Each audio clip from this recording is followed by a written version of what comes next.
ஓம் ஸ்ரீ ராகவேந்திராய நமக. நேற்று உரையை நாம் முடிக்கும்போது சாதுர்மாசிய விரதம் முடிவுட்டது.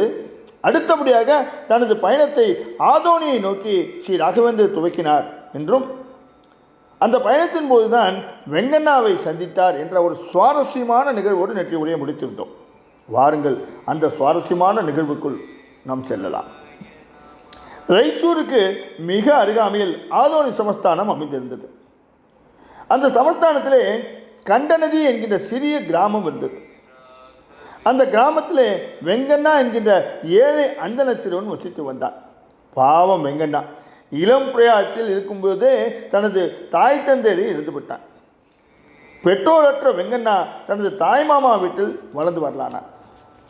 வெங்கண்ணாவின் மேல் பாசம் பொங்க அவனை அவர் வளர்க்கவில்லை. அவனுக்கு சேர வேண்டிய சொத்துக்களை எல்லாம் தாய்மாமா படித்து கொண்டார். தட்டி கேட்க ஆள் இல்லை என்பதால் அவனை கொடுமைப்படுத்தினார். படிக்க வைக்க வேண்டிய வயதில் வெங்கண்ணாவை மாறுமைக்கு அனுப்பினார்.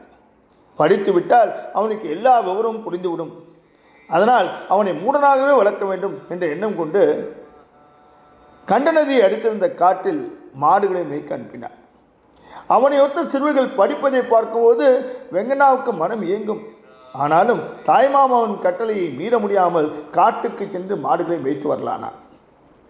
மாடு மேய்த்து வந்தானே தவிர வெங்கண்ணாவிடம் இயற்கையிலேயே பக்தி குடிக்கொண்டிருந்தது. பெரியவர்களை பார்த்தால் மிகுந்த மரியாதையோடு நடந்து கொள்வான்.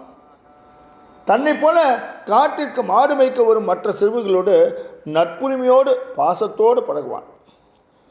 அவனுடைய வாழ்க்கை தரம் தாழ்ந்திருந்ததை தவிர அவனது குணநலங்கள் மிக மிக உயர்ந்துதான் இருந்தது. இவ்வாறு அனுதினமும் மாடு மேய்க்கும் போது மதிய வேளையில் நிழல்கள் நிறைந்திருக்கும் ஒரு மரத்துக்கு அடியே மாடுகள் எல்லாம் படுத்து அசை போடுவது வழக்கம்.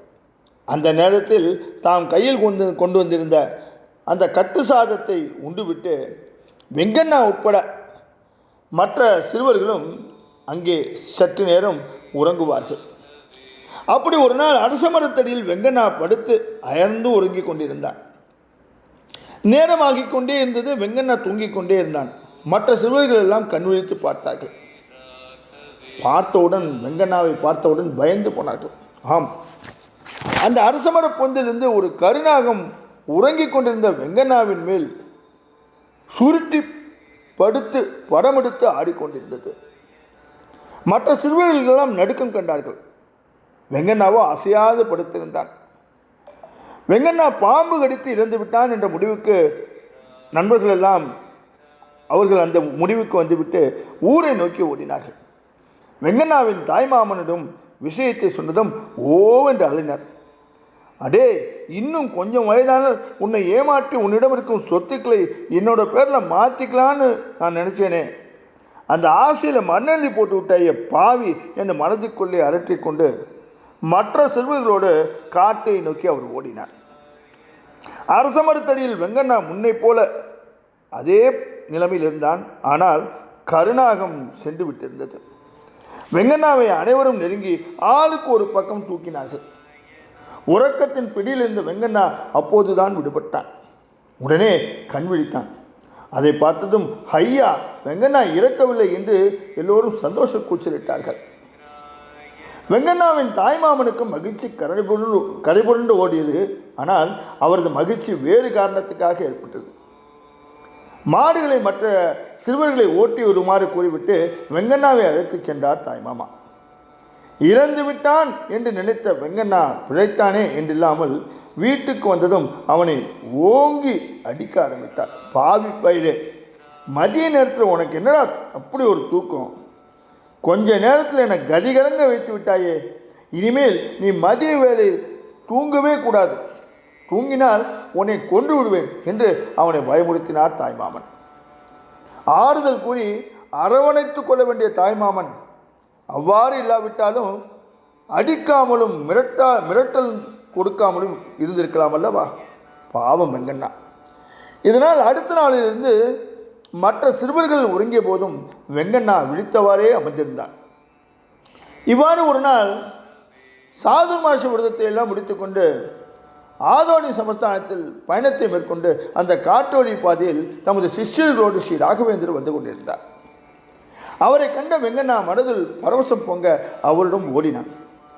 துயரக்கடலில் மூழ்கி தவிக்கும் மனதிற்கு அவர் மூலமாவது ஆறுதல் கிடைக்காதா என்று அவரை வணங்கினார். தான் தாய் தந்தையரை இழந்து தாய்மாமாவின் வீட்டில் கொடுமை பெறுவது, தன்னால் படிக்க முடியாமல் போனது போன்ற தனது சோக வாழ்க்கை அனைத்தையும் அவரிடம் ஒப்பித்து கண்ணீர் வடித்தபடி நின்றான். வெங்கண்ணா, நீ எதற்கும் கவலைப்படாதே. கருணாகம் உன் மீது படமெடுத்து ஆடியிருப்பதால் உனக்கு நல்லதோர் நிலை சித்திக்கும். உனக்கு எப்போது துன்பம் நேர்ந்தாலும் என்னை ஸ்மரித்துக்கொள், உனக்கு நல்லதே நடக்கும் என்று ஆசீர்வாதம் செய்து அவனுக்கு மந்திராட்சதியை கொடுத்தார். மிக பயபக்தியோடு பெற்றுக்கொண்ட மந்திராட்சதியை பத்திரமாக தன் இடுப்பில் கட்டியிருந்த துண்டில் முடித்துக்கொண்டு ஸ்ரீசுவாமிகளை விழுந்து வணங்கி எழுந்தார். பின்னர் தன்னோடு மாடு மேய்ப்பவர்கள் மரத்தடியில் படுத்துறங்குவதை காண்பித்து அவர்களுக்கும் மந்திராட்சதியை பெற்றுக்கொண்டான் வெங்கண்ணா. அதோடு சுவாமிகளின் சிஷ்யர் ஒருவரிடம் எப்படி ஸ்மரித்துக் கொள்வது என்பதையும் வெங்கண்ணா சந்தேகத்துக்கு இடமில்லாமல் கேட்டு தெரிந்து கொண்டார். வெங்கண்ணாவை ஆசீர்வதித்து ஸ்ரீ ராகவேந்தர் அங்கிருந்து தனது பயணத்தை ஸ்ரீசைலத்தை நோக்கி தொடர்ந்தார். மந்திராட்சதியுடன் தனது இடத்துக்கு வந்த வெங்கண்ணா மற்ற சிறுவர்கள் என்றதும் அவர்களிடம் மந்திராட்சதியை கொடுத்தார். தான் ஸ்ரீ ராகவேந்தரை கண்டதையும் அவர்தான் கொடுத்தார் என்பதையும் அவர்களிடம் சொன்னதும் வெங்கண்ணாவை அவர்கள் ஏளனம் செய்ய ஆரம்பித்தார்கள். டே இவன் நல்ல கணா கண்டிருக்காண்டா, வீட்டிலேருந்து அரிசியை மஞ்சளை தடவி எடுத்துகிட்டு வந்து நம்மக்கிட்ட கதை விடுறான். ஆமாண்டா, இருக்கும். மத்தியானத்தில் தூங்கக்கூடாதுன்னு இவங்க மாமா சொல்லியிருக்காருல, அப்படி இருந்து இவன் தூங்கியிருக்கான், கனவு கண்டிருக்கான்.